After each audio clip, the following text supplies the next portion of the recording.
ಧರ್ಮರಾಯ. ವ್ಯಾಸಭಾರತದ ಪ್ರಕಾರ ಧರ್ಮರಾಯನು ಯಮಧರ್ಮನ ಮಗನಲ್ಲ. ಇವರ ಮತ್ತೊಂದು ಹೆಸರು ಯುಧಿಷ್ಠಿರ, ಅಂದರೆ ಯುದ್ಧದಲ್ಲಿ ಸ್ಥಿರರಾಗಿ ನಿಂತಿರುವವನು ಅಂತ ಅರ್ಥ. ಅಂದರೆ ಜೀವನವೆಂಬ ಯುದ್ಧದಲ್ಲಿಯೂ ಸಹ ನಮ್ಮ ಜೀವನವನ್ನು ನಾವೇ ನಿರ್ಧಾರ ಮಾಡಿಕೊಳ್ತೇವೆ. ಜೀವಾತ್ಮನು ಮೊದಲೇ ನಿರ್ಧಾರ ಮಾಡಿರುತ್ತಾನೆ.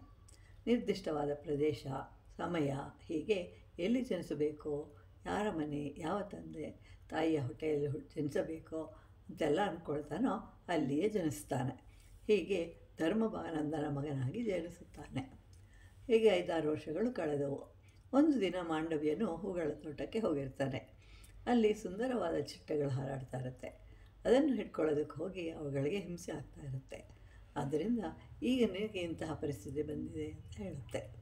ಯಾಕೆ ಅಂತಂದರೆ ಮಾಂಡವ್ಯನು ಯಾವಾಗಲೂ ಏನೂ ತಿಳಿಯದವನಿದ್ದಾಗಿಂದ ತಪ್ಪನ್ನು ಹೀಗೆ ಹೇಳಿ ಶಿಕ್ಷೆಯನ್ನು ಕೊಟ್ಟನು.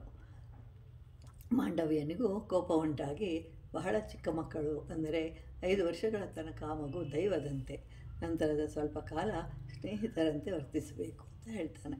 ಹೀಗೆ ಮಾಂಡವ್ಯನಿಗೆ ತಪ್ಪಿಲ್ಲ ಅಂಥೇಳಿ ತೀರ್ಮಾನ ಆಗುತ್ತೆ.